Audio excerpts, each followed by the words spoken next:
What's up, guys? This is AJ Leon at ajleon.me. We're on our Rise of the Cubicle Farmer road trip, and today we are in Atlanta. I'm meeting with Michael Van Osch from Think Tank Men.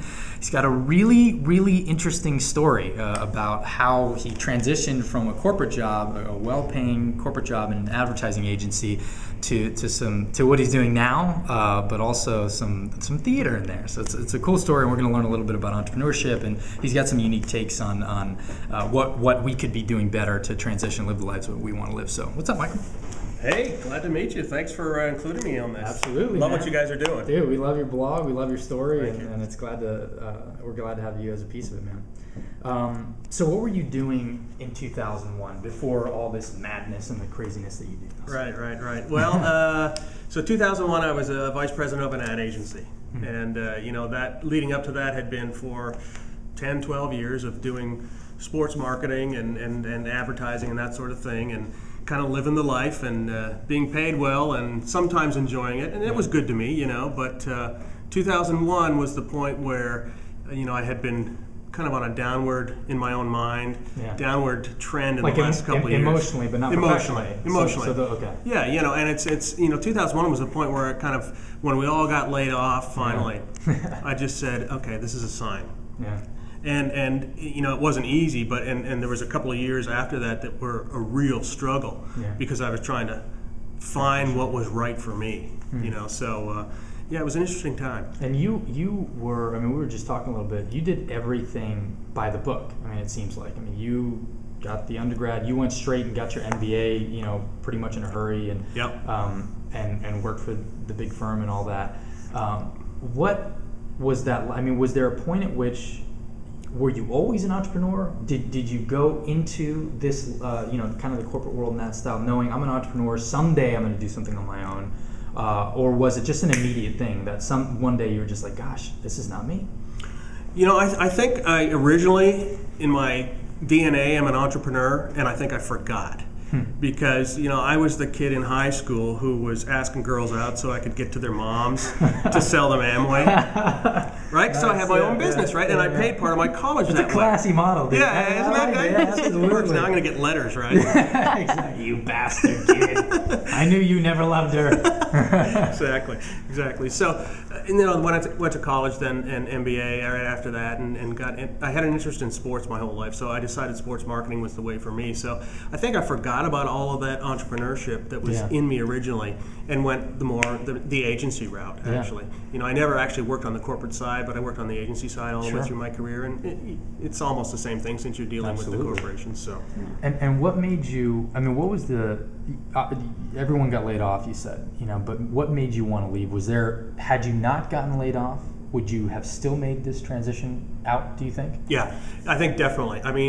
Because I got to a point in my life where I just couldn't do it anymore. I couldn't drag myself there because it didn't matter to me whether I sold another can of soda. Yeah, sure. Which for some people it's fine, and for me it just got to the point where I just couldn't do it anymore. Deal with that. I felt like I was getting sick. I was getting definitely depressed. Life had no flavor to it anymore. Yeah. And so it was tough to deal with. And let me ask you, there's something on your site, I feel like there's this resonating message about more than surviving, so like more than enduring. Is that what you felt like during that time? Do you feel like a lot of people, and your clients, because you do this now for a living, you deal with people all the time, is it just endurance people, or if their job's just kind of going through the motions? It's a 2010 study, I think it was by CBS Workforce or something like that. Anyway, we're at the lowest point now since the study started 22 years ago of people enjoying their work. I think it's 45% enjoy their work. So 55% are going, oh my God, What the hell am I doing? Yeah, exactly. And so that's kind of where I was too. And it's one thing to survive, but thriving and, as we say, killing it. Yeah, sure. Is what we want to do, and that doesn't necessarily mean money, because a lot of the men that I deal with, and women, I do have some women clients as well. If they really look at what's passionate or what they're passionate about, what's important, the money shows up lower than they figured, and they all go, "Oh, wait a minute." And do you feel like that's one of the first things we have to do is reevaluate, like, because we always, you always tag on money. If I get a better job, obviously, I get a raise with it. So do you feel like that's kind of the first point for people?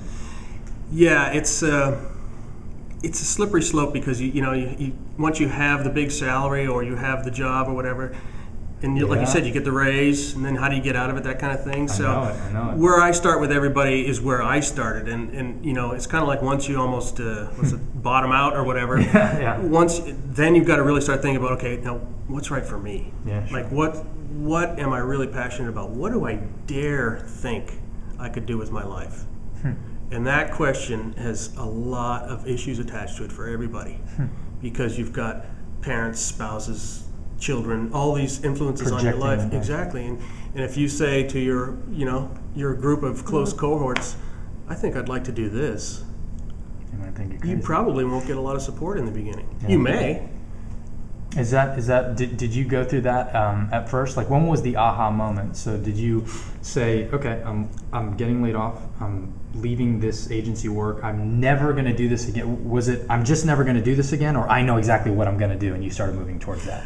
It was, I'm never going to do this again. Okay, so that's where you started. It wasn't I know what I'm going to do. It was I know I can't do this. No. Okay. And from my experience and working with people too, and myself, that's the hardest thing, is to figure out, well, what am I going to do? Yeah.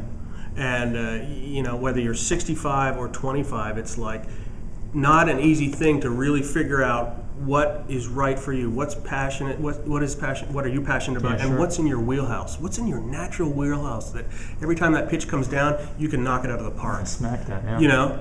Because there's a lot of things that we get forced to do in this current society, and some of them we have to do. That's fine. Sure. I mean, it's not all a cakewalk, but once you find that wheelhouse that I talk about, it's like, this works. Well, tell me about the one-man show, because this is something that when I saw your site, man, I was like, wow, you left the corporate world and then you went and did a one-man show. That's got to be the ballsiest thing, and it was really successful. I mean, I have to say, I don't know if you'll brag on yourself, but it was 700 shows, something like that. It's one of the It's still the longest running Broadway show in history. Broadway one-man show, right? One-man show, yeah. And I didn't create it. Yeah. But you were in it, and you were the guy. Yeah. How did that come about?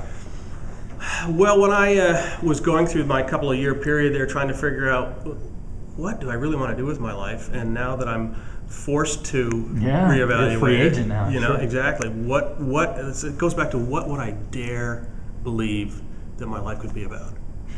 And it took months, and if people have been through it, they know it. It's not easy. It's painful. Yeah. But the upside of it is you get your life back. Right. Yeah, so for me, eventually, this little thought came creeping in. I'd never done any acting, but this little thought was always back there, like, I would love to be an actor. Oh man! But you say it. You say it a little quietly, right? Don't tell mom and dad. Exactly.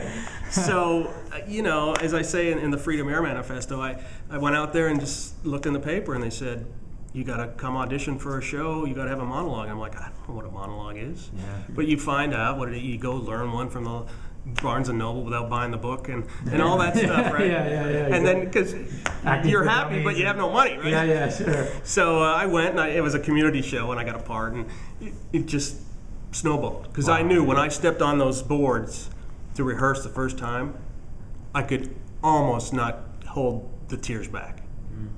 Because it was this lightning bolt moment, and it doesn't always have to be, but it was like, oh, I'm home. So that's what started. So I was an actor in Atlanta then, taking classes, doing whatever I can all the time for 3-4 years here. And you were doing, so 4 years was the acting, where you were just solely committed on acting. Right here, learning, getting commercials, doing more plays, doing all that kind of stuff. So there I am, the ex-VP of an ad agency. I'm working at Costco for $12 an hour roasting coffee. Wow. And acting at night.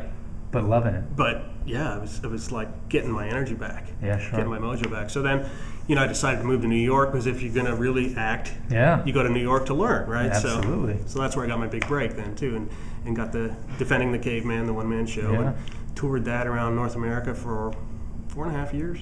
That's unbelievable. Yeah. So I'd study in New York during the week, acting, and then they'd send me out on the weekends, and I'd be like Portland one day to Toronto the next weekend, man, it was a blast. Yeah, what a cool experience, man. But again, when we hear people tell their stories, it seems like, wow, that's, and that it probably just went like this. Yeah.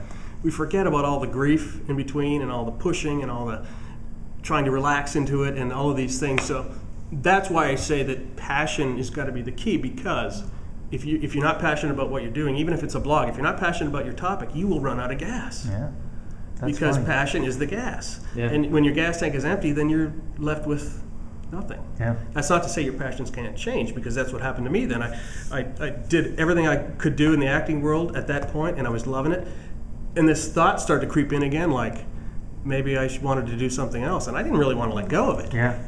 And when you started, so you pivoted again, and you pivoted to a new passion, or maybe an old passion that had been with you, which is helping people live the life that they should live. Yeah. And I think it's remarkable. I love your site. I love what you're about. Tell me, when that idea creeped in, because we got a lot of entrepreneurs following this journey and stuff.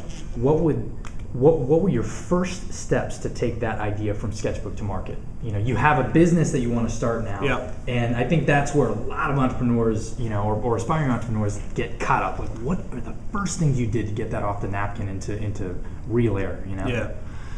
I think in this day and age, with the internet the way it is, we've got a lot more advantages than maybe even 5 years ago, I agree. 20 Absolutely. years ago. Sure. Because you can research the hell out of stuff.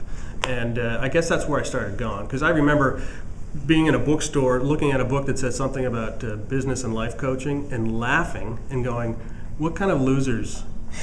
Yeah. And then like 3 months later, it's like somebody hit me upside the head with a 2x4 and said, no, everything you've done to this point points at you doing something like that. Yeah. You have your marketing background, you have the acting background, but you have this interest in men's issues that you've been doing for a number of years, different activities and all that. And men are asking you, how did you turn things? How did you pivot like that? How did you turn? And I said, I don't know. Maybe I'll talk to you about it, and we can help you too. Yeah. So it started slowly. So did it start? Did you know there was a market for it for you particularly because friends were asking you, or did you say? Did you immediately take this seriously and say, I'm going to put up a site, what were the first things? You put up a website, you kind of carved out what your market's going to look like and all that? No, I think you hit it right the first time. It was more like other people saying, or not necessarily asking me, sometimes asking me, but other times just in conversation, saying, I don't know what to do.